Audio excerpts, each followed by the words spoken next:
What up? Whoa, I totally shook the computer. Kind of cool intro. Okay, it's not really cool. So let me start off with a random fact. When I was in first grade, I played in a basketball tournament, and all I did like the entire time was tuck my hair behind my ears. My dad was like, "Why are you tucking your hair behind your ears?" So in honor of that, I have, yes, tucked the hair behind the ears. Right. So on with business, YouTube. Okay, so I still haven't finished my video entries about LeakyCon. Whenever I finish that, I'll do a video and be like, link here. You can't see my other hand. Link here, and it'll be there. So, but it's not ready yet, so it's not in this video. And this shirt is weird. It's like, do you want it on this shoulder, both shoulders? Got it at American Eagle, so whatever, that's that.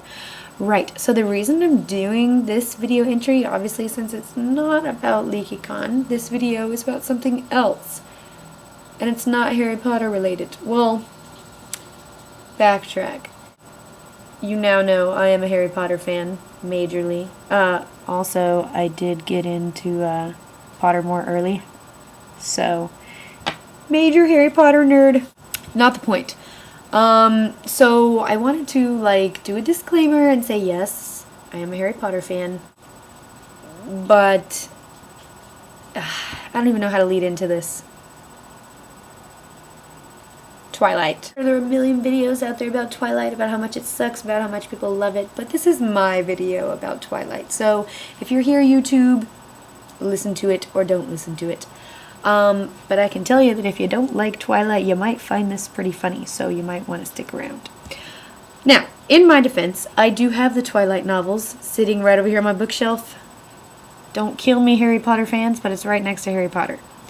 Okay, not right next to, but it was pretty close. I don't hate them. I do not hate them. But they're definitely not Harry Potter. Look at my chihuahuas. There's one sleeping. Midna. That's Midna, and that's Max. Right. Anyways, where was I going with this? Oh, but I do have a special treat for you. I'm not about to critique the Twilight series, the books, because Stephanie Meyer is a successful author, and I can respect her for that, because someday I would like to write a book, and I may never be as successful as she is. So I'm not going to sit here and be like, the Twilight series blows, nah, nah, nah. But in my opinion, it's not a Harry Potter, and that's because one is about romance, and one is about, like, life and loss, and true friendship and love. So, teen romance novel, or stories about life and becoming of age. Yeah, I think life and becoming of age wins. So, I like to watch Netflix on my Xbox 360, or sometimes on my Wii. I have one upstairs and one downstairs. And last night, Netflix decided it was going to be a booger. Or actually, it was pretty much the interweb nets in general. A bunch of websites were not working, as you may or may not know. And so my Netflix wouldn't work for me, and I've been watching the series The Tudors, which I love, because I love stories about the Tudor dynasty in general. And I like history. But not the point. Netflix wasn't working, so I was like, okay, well, what else can I watch? And so I started pulling off DVDs in my boredom. I have here all three on Blu-ray. And as you can see, I've only opened one of them, and I've had them since last Christmas. I've seen them all, but I mean, I haven't opened my Blu-rays. I'm going to read you the backs of them, and you can judge for yourself whether or not this sounds like the worst movie series in history.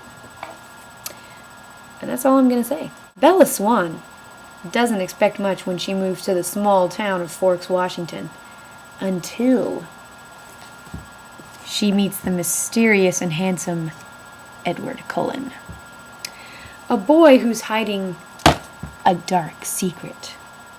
He's a vampire. That goes beyond dark, right? Okay, anyway.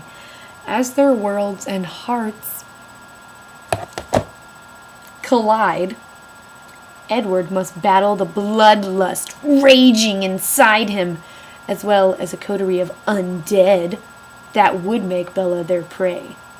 Based on the #1 New York Times best-selling sensation by Stephanie Meyer, tip of the hat, Twilight adds a dangerous twist to the classic story of star-crossed lovers. As I said last night, How is the classic story of star-crossed lovers not already dangerous enough? For example, Romeo and Juliet, where multiple people, including the lovers themselves, end up dead. Does it really need a dangerous twist? No. New moon. I'm going to read this beginning part kind of slow, so hopefully you can see for yourself why this made me laugh so loud. The next chapter begins. In the second chapter of Stephenie Meyer's best-selling Twilight series, the romance between mortal Bella Swan and vampire Edward Cullen grows more intense as ancient secrets threaten to destroy them. When Edward leaves in an effort to keep Bella safe, she tests fate in increasingly reckless ways in order to glimpse her love once more. But when she's saved from the brink by her friend Jacob Black, Bella will uncover mysteries of the supernatural world that will put her in more peril, is that possible, than ever before. So, does that make you want to watch this? Maybe? I don't know. I'm not sure it would make me want to watch it. Finally, we have installment number 3, Eclipse, which I did go to the theaters to see, and I wore my handy-dandy shirt that says Team Switzerland because I'm kind of impartial. But I really want a shirt that says Team Charlie. So somebody find me one and send me a link. But anyways, here's what they have to say about Eclipse. It all begins with a choice. I'm not sure if they mean the movie, because obviously the story's already been going for a while, and I don't think it did begin with a choice. Well, actually, every story kind of begins with a choice, so whatever. It all begins with a choice. In the 3rd chapter, they sure do like that word, of Stephenie Meyer's phenomenal Twilight series, Bella Swan is surrounded by danger again, as Seattle is hit by a string of murders and an evil vampire continues her quest for revenge. In the midst of it all, Bella is forced to choose between her love, Edward Cullen, and her friend, Jacob Black, knowing that her decision may ignite the ageless struggle between vampire and werewolf. Oh man, it's getting intense. And on a closing note, I like bananas. But actually, I like strawberries more than bananas. And maybe if I figure out how to do this, because I've never done it before, I can be like, here's a link to my Tumblr, and it'll be there. So, peace out, guys!